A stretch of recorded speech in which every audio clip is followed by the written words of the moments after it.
Hey, really appreciate you taking the time to come talk with us today here on a sort of quite cool Queenstown afternoon. Yeah. Yeah. I'm interested to hear your perspective on the current state of housing here in Queenstown at the moment and how that's affecting your lives. Yeah. The state of housing in Queenstown. Mm. There isn't any. That's the state of the housing. There is none. Or Yeah. if there is, you can't afford it. It's unaffordable, yeah. Yeah, realistically. Yeah. Yeah. There's no way. Yeah. Yeah, it's the state of the housing. There isn't any. Yeah. Nothing we can afford anyway. At the current That state. anybody can Yeah. afford. It's not just that we can't afford it, but no one can afford it. Yeah. Yeah. When you're looking at over $1 million for a house, Mm. and no one who works as a regular 9 to 5 standard job could afford that. No. Can't do it. So I work full time as a signwriter in town, and Theo runs her own business. I do. I'm That's a cool. business owner. She's a business owner. Yes. Which automatically means I have loads of money. Yeah. No. Yes, I own a performing arts studio, school for children, mostly, and then I do a bit of freelance admin on the side Yeah. to make ends meet. And what are your living arrangements? Where are you living at the moment? We live in Arrowtown. We're very lucky. We live in Arrowtown. Yeah, we're currently living above my uncle and auntie's place in a little Granny flat. granny flat. What it was Yeah, made for. made for my grandma. Yeah, it was made for your nan. Yeah.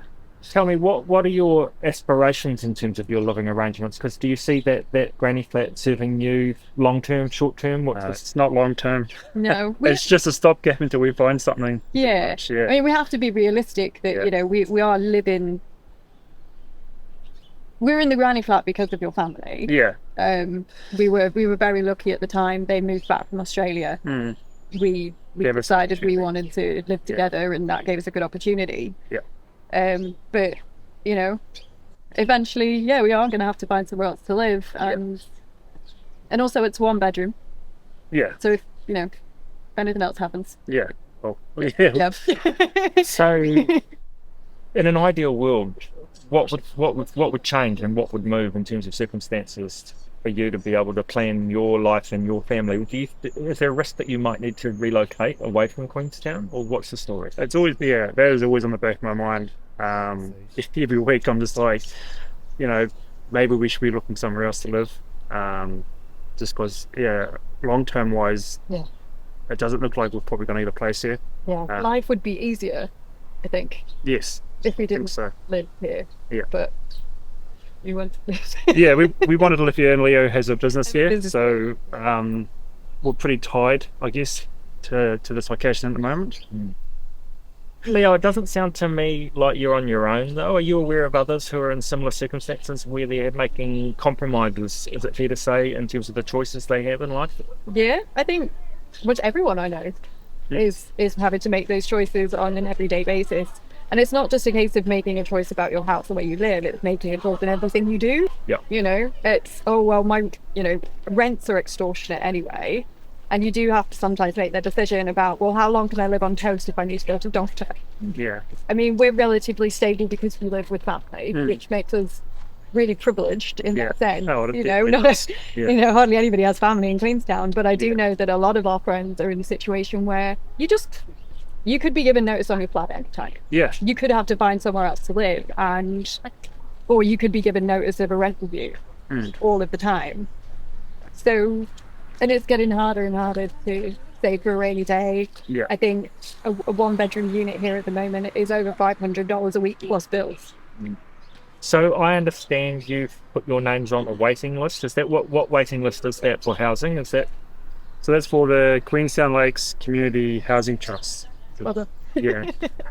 And that's the be on the waiting list to what we're hoping is be able to purchase a house in Arrowtown, right? Because they're currently building there. I think they're going to release a few houses in the end of this year.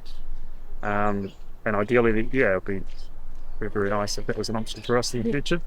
And you've done the numbers on that with regards to your income. Is that at a level that's affordable or achievable? Definitely. Like when I did look at it, we had the numbers when we signed up for the waiting list. When I had to look at it at that time, we were definitely be able to afford the the mortgage. If I apply for it now, again now I don't actually know if I'll get that mortgage or not. Yep. So you need a reasonably good runway, don't you, to plan around? Oh, there's a lot of planning around it, yeah, for sure. Yep. Yep. Yeah. So if you could get a message straight direct to local or central government around your hopes or aspirations as a young couple and making a life in Queenstown, what would you say to them if they could make some changes to make it easier for you? That's a good question.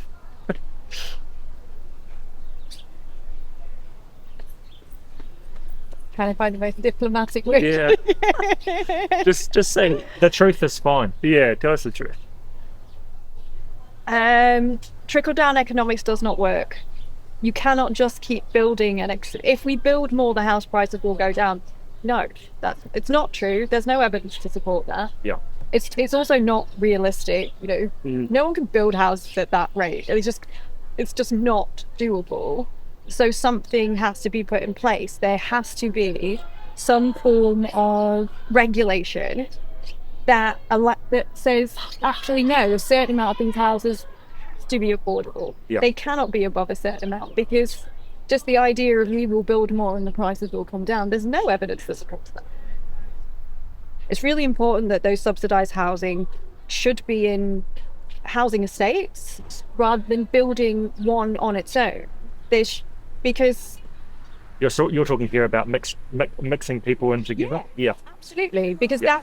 it builds better communities, and it also reduces, I don't know what the new term for it is, but the term back in the 90s was sink estates. Right. Yes. Yeah. In some ways here in New Zealand, with the government provider Kāinga Ora, in some other regions not here, there's been a lot of NIMBYism, not in my backyard, and there's been community resistance to these large high density blocks of social housing. Yeah. Whereas what you really ideally need is mixed housing. Yes. So a harder question, I think.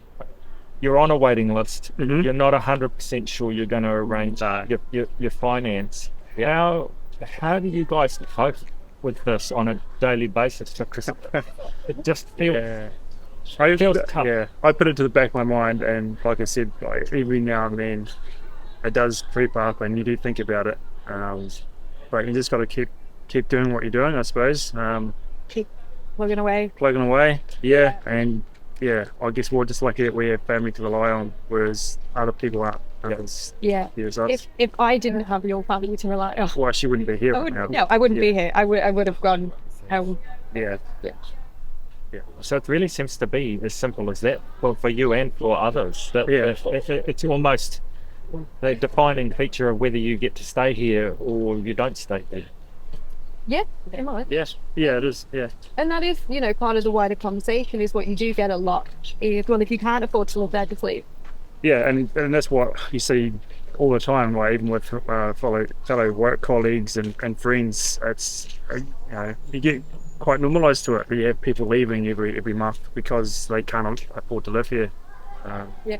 So that's a Yeah. social fabric thing there, really, isn't it? I mean, Yeah. you're saying that you've begun friendships and, Oh, absolutely. and then people just So many, yeah. So I've got friends all over the world now, but still, Say the same thing. Very lucky I've got friends all over the world. Yeah. But but the only reason they left is because they couldn't afford it.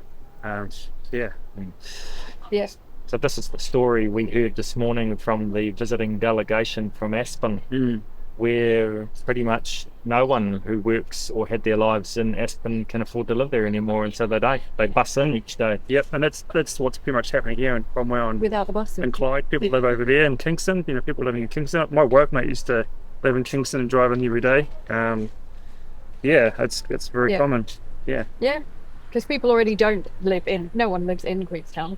Everybody lives yeah. in Well, yeah, Frankton or Arrowtown Yeah. or Jack's Point. Yeah. They don't live in Queenstown. yeah. It's And Loughborough. But yeah, it comes back around, well, if you don't like it, leave. If you can't afford to live here, leave. But if all the people who couldn't afford to live here left, there would be no town. Pretty much. That's Yes. it Yeah. becomes a vicious cycle. Yeah, it does. And so are you seeing with others who are in similar circumstances to yours, how are they coping? Are they doubling up or tripling up in houses or taking on extra work? What are the ways people cope? Taking on extra work is a big one. Yeah, extra work and putting a lot more people in a house that probably shouldn't have that many people. Yeah. Yeah. As you can tell when you drive around, Lake Hayes and stuff, there's all these cars parked outside one house because there's so many people living in that house. Yeah. Right. And the areas weren't built for that. I You mean, can tell, yeah. anybody could have figured out that's what they would be used for, but they weren't planned that way. No. But that is what is happening. Well, when we first met, I was in a house of 8. Yeah. And the garage had been converted into 2 rooms. I loved it, but I was a lot younger. Yeah. And was that in this region? Yeah. Yeah. Right. Yeah. It was. Yeah, around here. Yeah. And before that, I was in a house of 6. Mm. Community living is like living in groups. It's pretty common here, and it is actually really wonderful, and it's a great way to meet people. Yeah, it is. But there comes a point when you're, knocking on 40 years old. Don't want to be that you don't want to be in a flatting situation. Yeah, in a shared house. And looking back on like my friends in the UK, the housing industry is very, very different in the UK, and the way that you don't buy land in the UK, you buy the house. But like all of my friends don't. Yeah. So have you both experienced an insecure tenure? You've been moved on a few times while you've been here? Yeah. Because either, the room turns to an Airbnb or the rent gets too much so you can't afford to live there. Right. So you look around. Yeah, that was my first experience of instability. And yeah, we knew which way the wind was blowing. We've been told by the house owner, as soon as the house hits $1 million, I'm going to put it up for sale. Yeah. Which, I can't just I can't say, no, you cannot become a millionaire. No. It's your house. Yeah, it's fair enough. And then, we were told when it was taken over, we met the new owner who said, don't worry, you can stay. And within 3 weeks, we got the email telling us to leave. So then, there was 5 of us at that time. So it's not just like when a house gets moved on to another sort of thing. It's not just one family or one couple or whatever that's being put into that situation. This was 5 individuals, all then trying to find either one property or 5 different spaces. And then, It gets us back in a way to the point that you made so simply at the beginning. It's simply just not enough available housing, and particularly if you're looking for affordable. Yeah, and it does lead to situations which are not legal but are practiced, which is bartering. And literally, well, I'll give you this much for your room, I'll give you this much for your room, I'll give you this much for your room. You see it on Facebook all the time. Someone posts a room up and they don't actually say a price, so then everyone jumps on it and it just goes to the highest bidder. Goes to the highest bidder. It's not legal, but it's done. And I mean, I would approve of it. But, if you've also got the lease and you know that the lease could go up at any time, I don't approve of it, but I understand it. Yeah, a little bit out of control though. It is. It sounds, and it's no platform upon which to plan your future life. No, definitely not.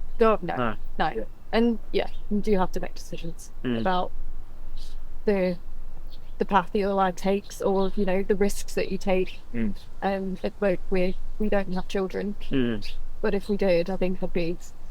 Yeah, well, I don't think we'll be here. Terrified. Either terrified or not here. That's the much. truth of it. If we did choose to start a family, it wouldn't be happening. Yeah, it's actually a really sad indictment on the housing system here, not actually serving your needs as a young family. Absolutely. Yeah. When you drive around Queenstown, as we do, and you see so many homes at night with no lights on, and there are huge numbers of homes that are vacant here with no one in them. And yet there's an extraordinarily large undersupply of homes for people who actually want to live here. How do you reconcile that? I mean, I don't begrudge anyone who's worked hard to make their money, but it seems to imply that poor people don't work hard. But anyway, back to the house. Our country, our country has become, in some places, and this is a sort of one example here in particular, there's a bit of a divide between those who own assets and those who don't. And one could argue that the increasing value of houses, there's not a lot of hard work going on there at all, actually. It's simply the fact that they own an asset that's appreciating in value, Yeah, there's a few people who got in before anybody knew Queenstown existed. Oh yeah, absolutely. Yeah, I know. Good on them. Yeah, my neighbour down home where I grew up, he bought some land up here, and he was when I was speaking to him the other year, he was so annoyed that he'd sold it because, yeah, It'd be the really nice. value of it now, he would have been much wealthier. Yeah, and yeah, people, again, I don't begrudge anyone who bought their assets earlier, but yeah, they're not working hard to make that money. It's doing it on its own. The economy is doing it for it. If Queenstown does continue down the path that it's going, I mean, there's some wonderful efforts being made to provide additional new affordable housing supplied by the local community trust. Yeah. But they are not at the scale. I understand the waiting list here is now over 1,200 families on the waiting list. Yeah, last I heard it was like 700,000. Sorry, it was a few years ago. Yeah. So if we don't continue as a civil society to intervene, because as you've said, Leo, the market does not provide affordable housing. It has not. It does not. It never will. What's going to happen to the community here? There isn't one. There wouldn't be one. Yeah. They can't. No, they can't be. Yeah, they were just transient people coming to visit, maybe getting the odd job and not actually having the community here, really. And that's going to have a knock-on effect on itself, because you aren't going to have people here to do the tourism jobs. You aren't going to have people here in the restaurants, in the hotels, in the Airbnbs, driving the buses, driving the boats, or doing the tours. If they can't live here, they can't do that. Which means businesses can't run, businesses fail, tourists will go home and speak to people and go, don't go to Queenstown, it was a disaster. Yeah. Which is perhaps a really great message for the property developers who are questioning whether... Well, they don't care. Sorry. Sorry, carry on with your question. Love your honesty. It's refreshing. Thanks. Yeah, that's what it is. Sorry, what was your question? Oh no, what we're trying to do, just so you know, is we're trying to support at a national level the legislation of this thing that they do here, which is unique in Queenstown. It is, yeah, it's really including rezoning, where a property developer wants to take a piece of land, turn it into 100 sections for 100 houses. The local community trust gets 5% of that free, and then they can produce homes for families like you. It's as simple as that, and it's happening all over the world. It happens in the UK between 20 and 50%. It's in New York. It's not a new thing. We didn't make it up. And it simply says, if you're going to get all of that value from the zoning uplift, which was just a signature on a piece of paper, we're going to capture some of that for the benefit of the community. So we think that's a good idea. I think that's a really good idea, Yeah. I think the generic response is always going to be, but they're going to pass that cost on, which of course they're going to. That's... I mean, one could say that if you've got the money to buy the average house here at 1.7 million, then a little bit for the community. Yeah. Is that okay? Sure. Yeah. It's a drop in the bucket. That is a drop in the bucket. Otherwise, who's going to make you coffee? Yeah. Or teach your children? Well, that's the thing. There was something in the news recently about so many people living in a house that they couldn't even boil the kettle without the electric flowing. Yeah. And you heard about this in the 90s when it was like, ski instructors and it's all part of your life journey. And I'm not saying that was okay, but now it is professionals. Yeah, it is. Sounds awful. Like, that's not what I meant. But yeah, the fact is that the people you do need, we need teachers. There is a teacher shortage across all of New Zealand. So you need your teachers. Well, they're coming to Queenstown, they're not staying because they can't. Yeah. We need doctors. They're not staying because they can't.